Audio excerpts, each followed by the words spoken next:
어르신들이 미세먼지에 관해서 어떤 거 많이 궁금해 하시던가요? 네, 저 개인적으로도 정말 궁금하신 내용들 많이 질문하셨는데요. 교수님께서 답변을 해주셔야 될 것 같습니다. 어떤 질문들이 있는지 함께 들어보시죠. 요새 황사나 미세먼지가 많이 발생하는데요. 저는 그때는 집에서 창문을 닫고 될 수 있는 대로 외출을 삼가합니다. 근데 이럴 때 방 안에 있으면 안전합니까? 어떻습니까? 그러면 황사는 봄에만 오나요? 다른 계절은 오지 않나요? 저도 참 궁금했던 건데요. 미세먼지가 많다라고 하면 일단 집에 있는 모든 창문을 다 닫거든요. 다 닫고 집에만 가만히 있으면 안전한 건가요? 그 미세먼지 농도가 바깥 그 공기가 이제 높을 때는 이제 창문을 닫는 게 아무래도 기본적인 방법이 되겠죠. 그래서 이제 닫으면 좋은데 하루 종일 닫으면 괜찮은 것인지는 네. 사실은 궁금할 수가 있습니다. 왜 그러냐면 문을 완전히 닫아놓고 있으면 또 집안에서 생기는 먼지뿐 아니라 집안에서 생기는 여러 가지 그 공기 중에 나쁜 성분들이 또 쌓일 수 있거든요. 네. 그래서 미세먼지 농도에 따라서 조금씩 다르긴 한데 아주 높은 날일지라도 조금은 환기를 시키는 게 좋고요. 농도가 낮으면 또 많이 환기를 시키면 좋을 것 같습니다. 그러니까 농도에 따라서 현명하게 사실은 그 환기를 조절하는 것이 필요하다 이렇게 할 수가 있을 것 같습니다. 그러니까 무엇보다 중요한 게 미세먼지의 농도를 꼭 확인하는 게 중요할 것 같습니다. 그리고 황사는 봄에만 오느냐라는 질문 해주셨는데요. 이건 어떤가요? 황사는 봄에 주로 오는 것으로 알려져 있죠. 그리고 과거에는 되게 봄에 많이 왔어요. 근데 최근 들어서는 가을 또 심지어는 겨울에 이르기까지 황사가 지금 오고 있습니다. 왜 그러냐면 그 몽골 지역이나 또는 중국 지역의 사막이 좀 더 커져가고 있기 때문에 그 사막에서 불어오는 먼지도 그만큼 자주 또 많이 생기고 있어요. 그래서 계절에 큰 관계가 없이 많이 옵니다. 물론 봄에 그럼에도 봄에 가장 많이 오는 것 같습니다.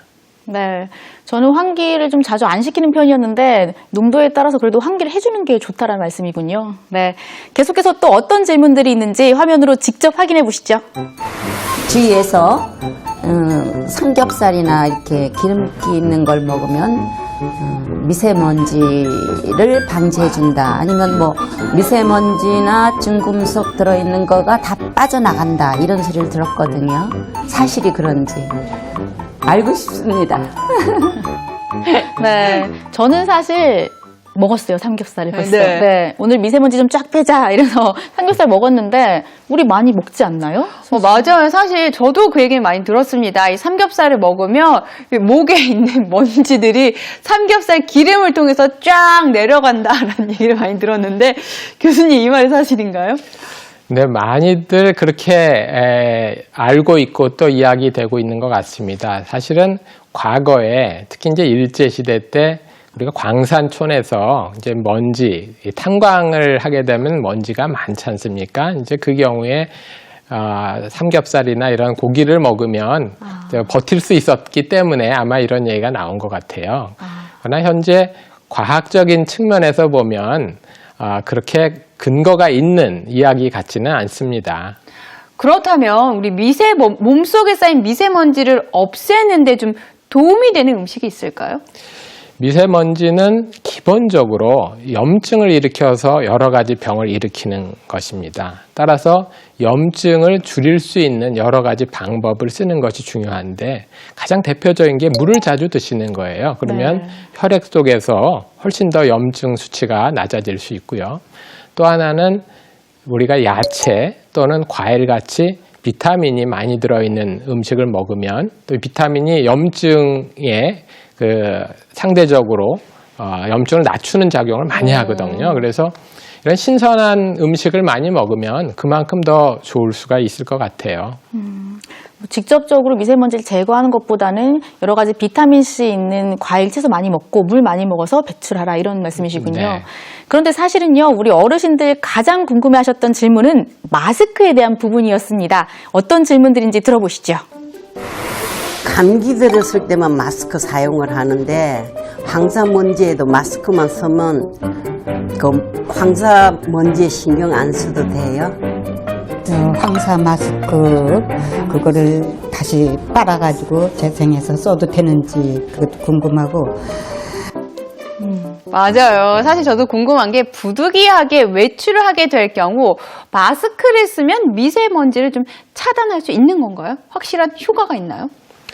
마스크를 쓴다는 것은 먼지가 안 들어오게 하는 거지 않습니까? 사실 네. 먼지가 들어온 다음에는 뭐 아무리 여러 가지 방법을 써도 그렇게 효과적이진 않죠.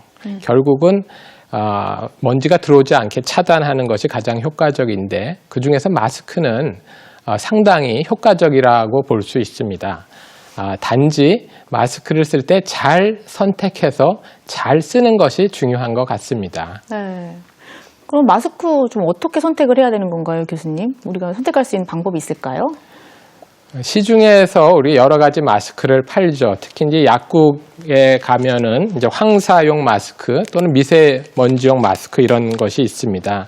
그리고 여기 보면은 수치 같은 것도 이제 되게 나와 있죠. 뭐 여기는 이제 80으로 되어 있고 네. 어떤 때는 94 또는 95 이렇게 수치가 돼 있어요. 근데 이 수치는 먼지를 얼만큼 막느냐 하는 수치입니다. 80이면 80%를 막는다 하는 것이고 95면 95%를 막는다 하는 거죠. 그런데 80 이상이 되면 차단 효과는 상당히 있기 때문에 그 정도를 쓰면 될 것 같습니다. 네. 그래서 사실 약국에 가면 이런 마스크 가격 정말 너무 천차만별이거든요. 저는 주로 저렴한 걸 구매를 했었는데 무조건 가격이 저렴하다고 살 게 아니라 이렇게 KF80이라고 쓰여진 미세먼지 차단 인증을 받은 이런 마스크를 구입하라는 말씀이시잖아요.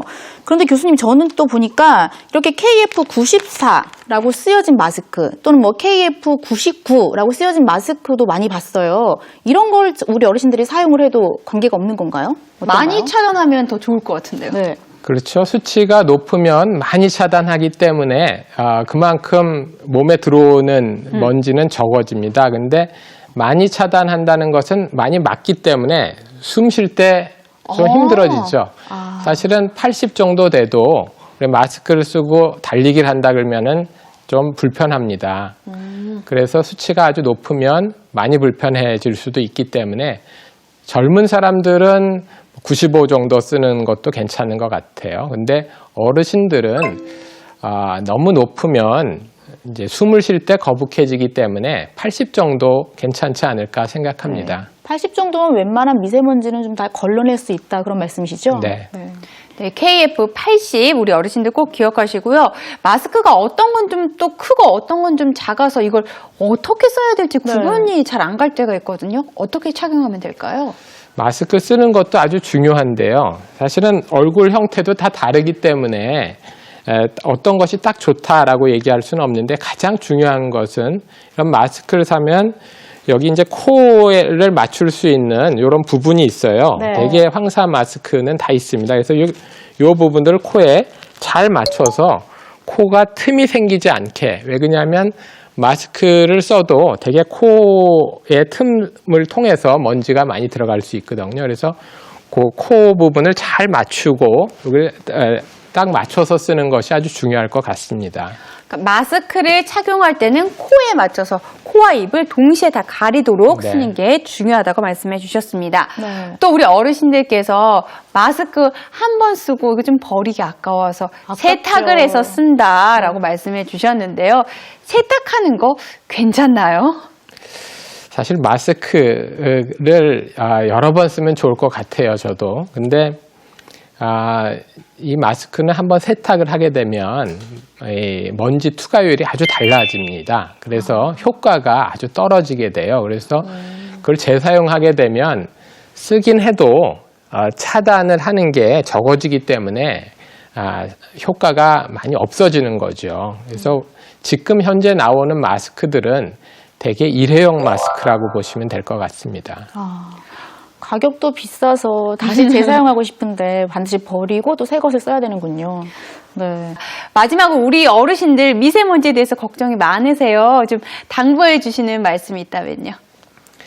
미세먼지가 특히 우리 어르신들한테 아주 건강에 영향을 주는 것으로 많은 연구 결과들이 나오고 있어요. 젊은 사람들은 뭐 괜찮은데 어르신들은 영향을 받는 거죠. 그래서 이런 생활 수칙에 있어서도 어르신들은 이게 공기 속에 있는 거니까 아무것도 아니구나 이렇게 생각하지 마시고 상당히 중요한 문제다라고 생각을 하시고 잘 지키시는 것이 건강을 지키는 지름길이다라고 생각합니다. 네. 자, 미세먼지로 한 해 무려 700만 명이 사망할 정도로 전 세계가 미세먼지로 아주 골머리를 앓고 있습니다. 우리 어른들 미세먼지 가볍게 생각하지 마시고요. 꼭 수칙 지키셔서 건강 예방하시기 바랍니다.